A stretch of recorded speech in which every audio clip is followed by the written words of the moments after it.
Jadi pada dasarnya PDB itu adalah bagaimana kita mencatat nilai tambah yang tercipta di dalam ekonomi akibat adanya produksi barang dan jasa di dalam perekonomian baik suatu negara ataupun wilayah. Nah, kembali lagi nih Pak Mas Hirom, kalau kita lihat dari sisi pengeluaran, ya sebenarnya mana yang menjadi pendongkrak pertumbuhan ekonomi untuk menjadi 5,61? Yang pertama adalah tentunya 5,52% konsumsi rumah tangga itu tumbuh. Maksud saya begini, konsumsi rumah tangga di triwulan 1 2026 itu tumbuh 5,52%. 5,52%. Iya, di mana share-nya atau kontribusi dari konsumsi rumah tangga itu 54,36%, Pak. Iya, jadi 54,36%.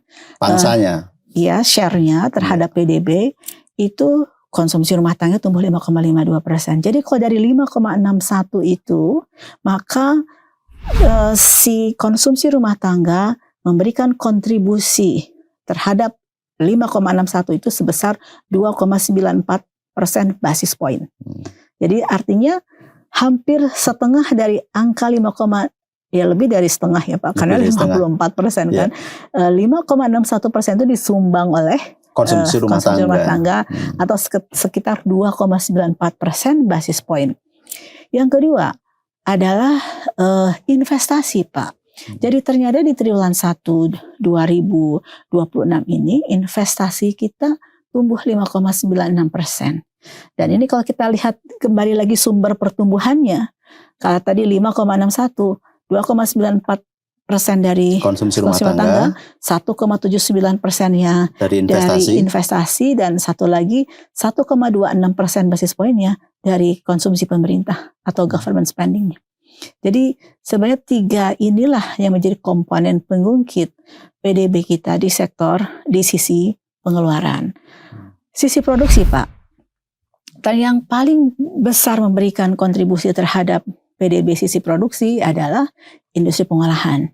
Tumbuhnya 5,04%, tapi dia share-nya 19,07%. Nah yang kedua kalau kita lihat dari sumber pertumbuhannya, maka dari 5,61% itu Pak, dari sisi produksi nih Pak ya, 1,03% basis poinnya dari industri pengolahan, lalu 0,82%-nya dari perdagangan, dan 0,55%-nya dari pertanian, dan 0,53% dari konstruksi. Atau dengan kata lain, sektor ekonomi yang menjadi atau memberikan sumbangsih terhadap pertumbuhan ekonomi 5,61% adalah industri pengolahan, perdagangan, pertanian, dan konstruksi. Kemudian mungkin banyak yang bertanya, kenapa kok bisa tumbuh Pak? Karena pertama adalah kalau kita lihat data-datanya yang kami kumpulkan, jatuhnya lebaran dan libur lebaran di triwulan 1, ternyata ini menjadi salah satu pengungkit dari pertumbuhan ekonomi di triwulan 1 2026. Karena ternyata mobilitas masyarakat yang meningkat luar biasa, lalu kemudian belanja-belanja yang dilakukan selama lebaran Pak, itu ternyata konsumsi selama bulan puasa dan lebaran, itu juga memberikan sumbangsih terhadap pertumbuhan ekonomi.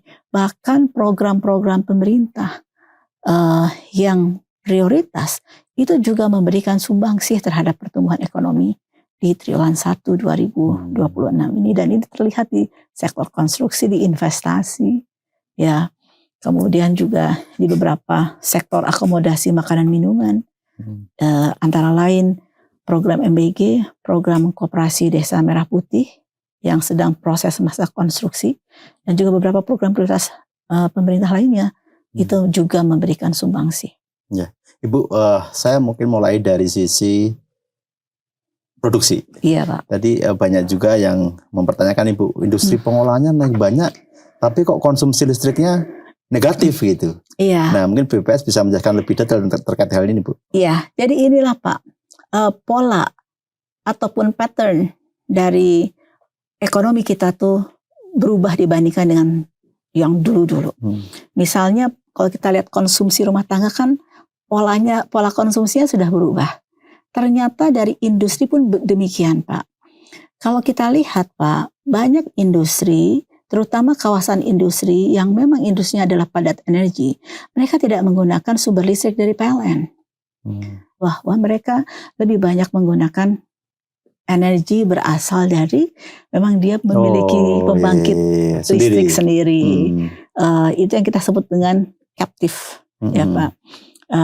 Jadi misalnya untuk industri nikel, mereka menggunakan pembangkit listrik miliknya sendiri, menggunakan batu bara yang memang beliau hasilkan.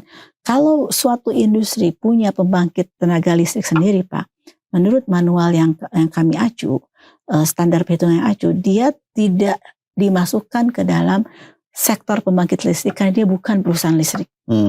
Karena dia adalah listrik yang dihasilkan sendiri sebagai faktor input dari produk yang akan dihasilkan. Jadi dia masuknya sebagai bagian dari industri tersebut. Atau misalnya kalau industri nikel ya bagian dari industri hilirisasi nikel gitu Pak. Karena dia bukan industri yang mencari profit dari sektor energi Pak. Dia adalah industri yang menghasilkan produk nikel di mana salah satu faktor input produksinya adalah energi yang dia bangkitkan sendiri. Banyak perusahaan yang sudah memiliki pembangkit sendiri gitu. Nah sekarang juga banyak tren di kalangan perusahaan mungkin juga karena tuntutan untuk energi yang terbaru dan terbarukan Bu. Mungkin juga banyak yang sudah mulai membangun pembangkit listrik yang menggunakan energi terbarukan dan ini tidak jadi perhitungan juga Bu ya? Betul Pak. Ya, jadi gini Pak, banyak industri keramik yang menggunakan PLTS atap Pak. Dan ini yang terbesar ada di Bekasi Pak. Oh di Bekasi. Iya. Dan kemudian seperti perusahaan-perusahaan lain, perusahaan kimia lain, itu ada yang menggunakan juga PLTS atau pembangkit listrik tenaga surya karena memang mereka dituntut untuk dekarbonisasi. Namun demikian Pak, kalau kita bedah lagi konsumsi listriknya PLN antara rumah tangga maupun juga bisnis dan industri, ini kita bisa bedah sebenarnya data PLN. Yang negatif itu sebenarnya adalah pertumbuhan konsumsi listrik di rumah tangga. Rumah tangga Bu ya? Iya, bukan yang industri, bukan yang bisnis. Bisnis dan industri itu tetap tumbuh positif. Nah, mengapa rumah tangga tumbuh negatif? Karena tahun lalu kan ada diskon listrik 50% Pak. Jadi istilahnya adalah saat diskon listrik 50%, mereka borong. Borong atau harganya lebih murah, terutama yang konsumsi lebih banyak Bu ya. Terutama yang prabayar Pak. Kita sebutnya front loading ya Pak. Jadi dia membeli duluan untuk mendapatkan diskon 50% selama Januari dan Februari. Dan itu juga mempengaruhi Pak. Itu kenapa konsumsi listrik di rumah tangga itu tumbuhnya negatif. Begitu. Tapi kalau konsumsi listrik di industri dan bisnis kami perhatikan masih positif Pak. Gitu.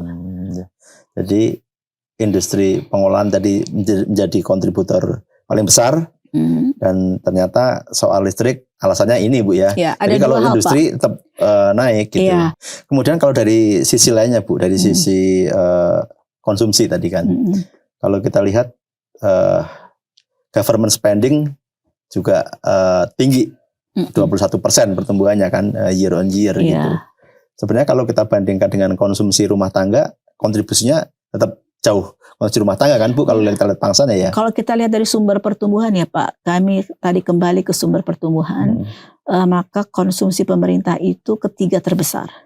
Setelah konsumsi rumah tangga, investasi, dan kemudian yang ketiganya baru government spending atau konsumsi pemerintah.